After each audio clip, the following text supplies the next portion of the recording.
Bonjour, présentation du cric par Atmizu.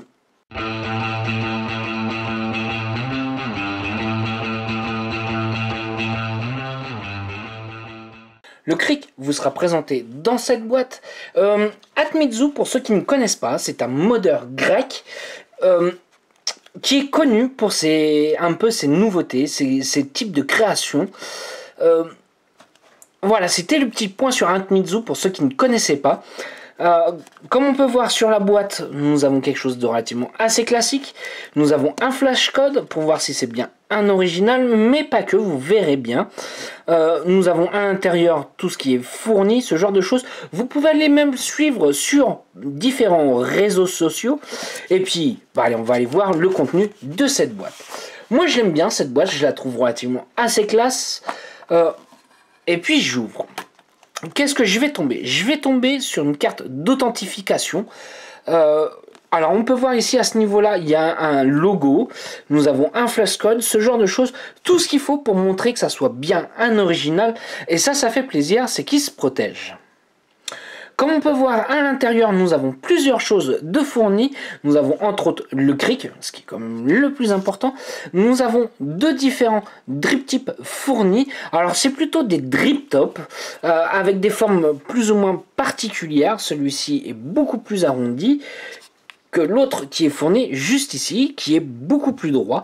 Alors celui-ci va permettre en même temps de pouvoir placer un drip tip en 510 pour avoir un tirage plus restrictif, puisque la particularité du cric, c'est qu'on va pouvoir le monter en MTL ou alors normalement avec un tirage plus aérien. Je trouve ça assez sympa. Des fois on aime bien avoir une vape un petit peu plus serrée avec un tirage un peu plus soutenu. Et là, ils nous l'ont fait avec celui-ci.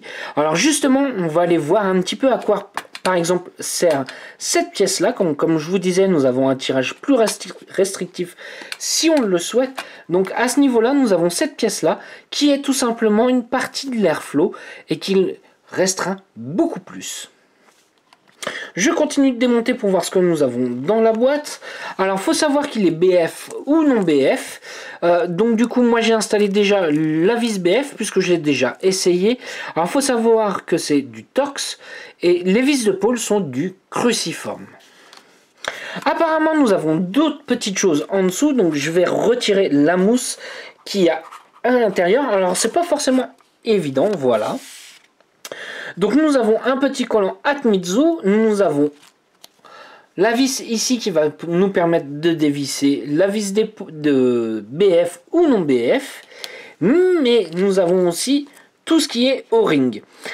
Moi ce que je trouve assez sympa, c'est qu'il nous a fait une petite carte en même temps en mettant la taille des joints.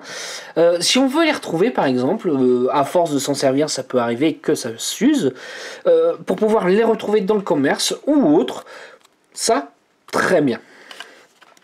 Je continue un petit peu. Donc apparemment nous avons aussi en même temps une petite notice pour le montage et le démontage. Est-ce que nous l'avons aussi en français? Hop, je retourne. Non, malheureusement. Non, nous l'avons uniquement en anglais. Ça, c'est un petit peu dommage. Par contre, nous avons quelque chose de plutôt très bien détaillé. Voilà. Alors, il faut savoir qu'il existe différentes versions. Donc, moi, c'est la version SS Poly. Nous avons la même chose en mat. Nous l'avons aussi en noir brillant ou en mat. C'est qui pourra s'accorder avec nos plusieurs setups que l'on peut avoir. Je mets un petit peu tout ça de côté et on va aller voir. Surtout pour moi, ce qu'il y a de très important, c'est de vous montrer comment on va passer d'un tirage aérien à un tirage relativement assez serré. Donc j'ouvre un tout petit peu.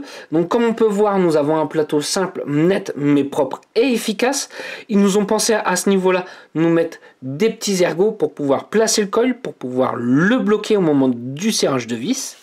Et surtout ce qu'il y a d'intéressant, c'est regardez cette partie là.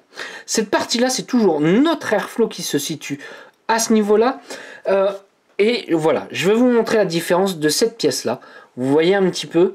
Donc on est sur un tirage en MTL. Et je vais vous montrer comment la placer. Puisque c'est pas forcément ce qu'il y a de plus évident à la base. Donc j'ai invissé ma vis BTR, ma vis de pôle tout simplement.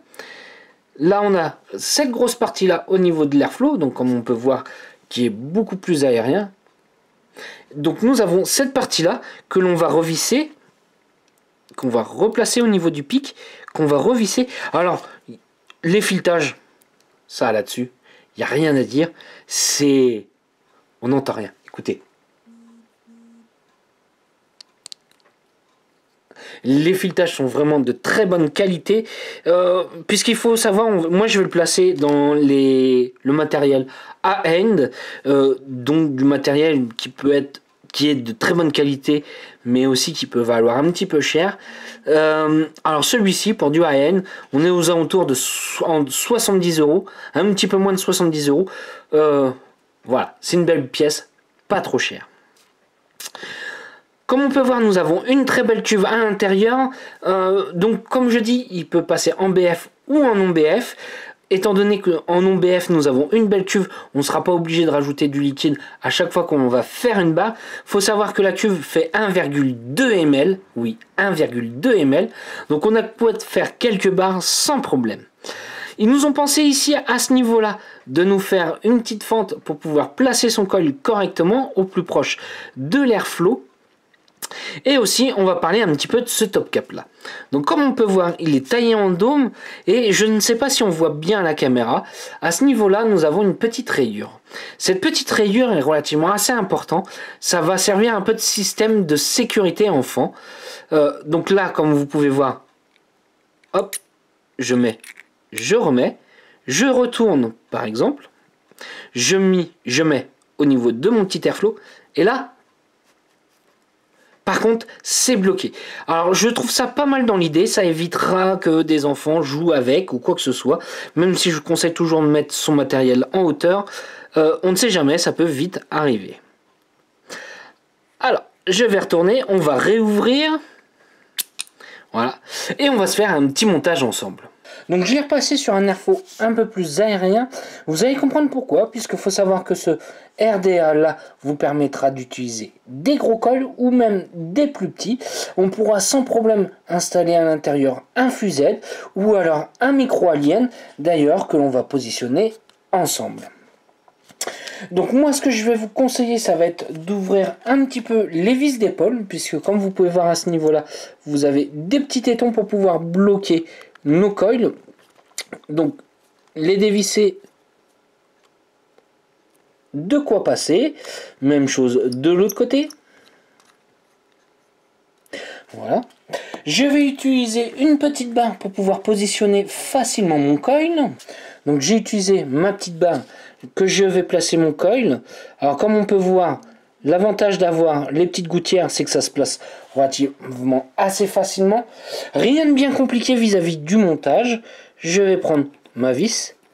Alors c'est ça qui est bien qu'ils aient pensé à cette petite chose là. C'est que du coup au moment de visser, j'ai mon coil qui ne va pas partir, ou la patte qui va bouger, ou quoi que ce soit. Je ne suis pas obligé d'entourer complètement ma vis pour pouvoir fermer. Je fais la même chose de l'autre côté. Voilà. J'ai bien serré, pas besoin de serrer comme une brute. Là, je vais hop, jouer un tout petit peu. Par exemple, si vous aimez une vapeur un peu plus froide ou un petit peu plus chaude, vous éloignez, plus froide, vous rapprochez. Alors, moi, je remonte un tout petit peu. Comme on peut voir, ça nous laisse une belle circulation vis-à-vis de l'air à ce niveau-là. Voilà. Ça nous prend bien toute la longueur du coil. Et puis voilà. Je vais installer un petit peu de coton à l'intérieur. Voilà. Et on a franchement, comme vous pouvez voir, on a vraiment une très belle cuve sur ce RDA là. On prendra les dimensions après. Ayant une belle cuve, on n'est pas sur non plus une hauteur astronomique. Non, pas du tout, on n'est pas si haut que ça non plus. Donc je coupe au ras. Même chose de l'autre côté. Voilà. Je vais faire redescendre mon coton dans la cuve. Voilà. Je vais faire la même chose de l'autre côté. Alors pas besoin de tasser ou quoi que ce soit. Voilà, vous voyez, vous avez largement de la place de quoi placer son coton. On a même encore quoi mettre largement du juice à l'intérieur. Voilà, je finis de placer correctement. Je vais l'installer sur une petite box. On va imbiber ensemble. Je l'ai installé sur une box. Je vais mettre un petit peu de juice. Voilà, pour imbiber mon coton. Alors je vais descendre un petit peu les watts. Voilà. J'en profite pour remplir ma cuve un petit peu. Hop. Alors, je vais même carrément mettre mon flacon à l'intérieur. Voilà. Hop, on est bien de ce côté-là. On va faire la même chose de l'autre côté pour être sûr d'avoir tout rempli. Alors, malgré qu'on ait un airflow par le bas, je n'ai pas de fuite en particulier. Pourquoi? Étant donné qu'on a une très belle cuve, le liquide ne va pas fuir vis-à-vis de l'airflow par le bas. Moi qui ai bien cru l'inverse. Et en fait, non, pas du tout. C'est un RDA qu'il faut tester pour l'apprécier, tout simplement. Voilà. Il a quand même de beaux avantages. Donc j'ai installé sur une petite box. Je vais refermer l'ensemble. Voilà, ça nous donne ceci. Et on va aller se voir en plan large pour voir comment ça va.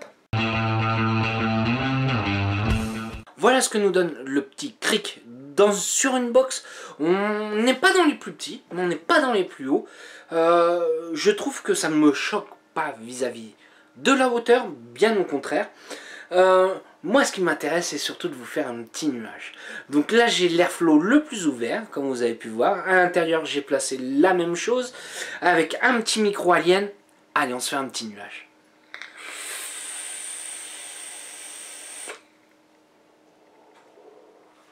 Comme vous pouvez voir, pour un simple col, ça envoie très bien. J'ai une très bonne saveur avec. Ouais, je suis étonné. Malgré qu'il soit haut, on a quand même une chambre d'atomisation relativement réduite, puisqu'on a le coil qui est relativement assez haut vis-à-vis du top cap. Le top cap qui est taillé en dôme, qui joue aussi vis-à-vis de la saveur. Sa qualité de finition, j'ai rien à dire, franchement. Même les joints, pareil, ça vieillit super bien. Pareil, ça va faire une quinzaine de jours que je dois l'avoir. Donc les joints, on le voit tout de suite si c'est de la qualité ou pas. On n'a pas besoin de forcer. Pour ouvrir ou démonter, ça se fait tout seul. Je n'ai pas de fuite, malgré qu'il n'y ait qu'un seul joint à ce niveau-là. Je n'ai pas de fuite en particulier. C'est à souligner. Puisque des fois le fait de enlever, remettre, on va avoir un petit peu de liquide qui va se mettre au niveau de la jointure. Et là, on ne fait pas du tout. Vis-à-vis de son prix, est-ce qu'on a un très bon rapport qualité-prix? À fond. On a une très belle pièce, à prix très correct pour cette qualité-là. Il fait son poids, je vais le dire. Ça sent qu'on a de la matière à l'intérieur. Il faut justifier un petit peu le prix. Je remercie Sweetinvape de pouvoir vous présenter ce type de matériel-là. Ils m'ont fait un grand plaisir de me l'envoyer, je vous le dis honnêtement, de me l'envoyer pour pouvoir vous le présenter. Je vous mettrai le lien du site en bas si vous voulez le commander. Il faut savoir qu'il existe aussi différentes options. Vous pouvez choisir des top caps en Ultem, pareil, en poly ou en non poly si vous le souhaitez. Pareil, des top caps en Delrin, en poly ou non poly aussi. Donc voilà. Moi, ce que j'apprécie bien aussi sur ce site-là, c'est il suit les accessoires, ce genre de choses qui va avec les atomiseurs, que vous retrouverez très facilement. Des fois, on va avoir ce type de matériel-là en high-end, où on va avoir du mal à trouver les options, ce genre de choses. On se dit, ah chouette, j'aimerais bien l'avoir, mais où est-ce l'avoir? Là, vous pouvez tout avoir sur le site. Et ça, je tiens à le signaler, c'est important pour moi d'avoir un suivi vis-à-vis du matériel. Je vais revenir un petit peu sur le cric. Est-ce que je le recommanderais? À fond. Moi, il me plaît bien. Malgré qu'il n'ait qu'un seul airflow sur le côté, on a une belle vape assez ronde. Ça ne manque pas de ne pas forcément avoir les airflows de chaque côté. Ce qui me plaît bien aussi, c'est de pouvoir le passer en MTL si on le souhaite. Je ne vais pas mâcher mes mots. Oui, on a une vape sur une vape très serrée. En indirect, sur un RDA c'est relativement assez rare, avec une facilité de montage, n'y a pas plus simple. Ils ont fait tout ce qu'il fallait pour pouvoir nous aider vis-à-vis du montage, ce genre de choses. Donc voilà. Est-ce que c'est un petit RDA que je recommanderais? Oui, beaucoup, puisque moi il me plaît bien. Pour le BF, ça sera tip top. Ce qui me plaît bien aussi, c'est la grandeur de sa cuve de 1,2 ml, qui est relativement une très belle cuve. Sur ce, si vous avez des questions, j'y répondrai avec un grand plaisir et je vais vous souhaiter une bonne journée, une bonne soirée ou un bon week-end. Salut à tous!